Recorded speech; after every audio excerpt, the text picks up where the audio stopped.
Hey guys, what's up? So in this quick video I'm going to show you how you can get this symmetry filter on TikTok. So this is the filter. You can tap on the screen to switch between left and right. Okay, you need to come forward or go backward to adjust your face. Okay, to get this effect, what you have to do, just go to the effect gallery.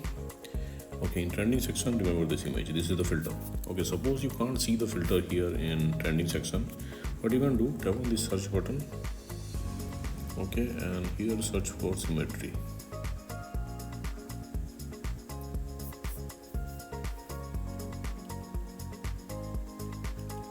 Okay, this one with 216.3k videos.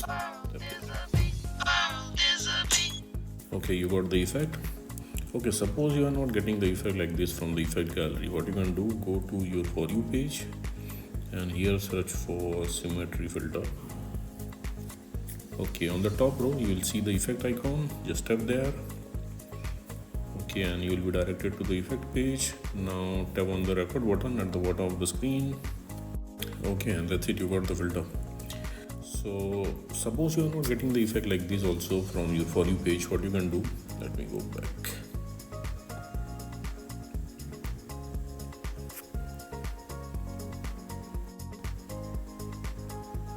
Okay, visit this website. Link to this website I'll give you in the description box below. So here in this website you will see the effect icon. Just tap there. Okay, you will be directed to the effect page. Wait for it. Okay, you will be directed to the effect page. Now tap on the record button at the bottom of the screen. Okay, and you got the effect. So that's it guys. Likewise you can get this inverted filter on TikTok. So thanks for watching the video guys. See you in the next video.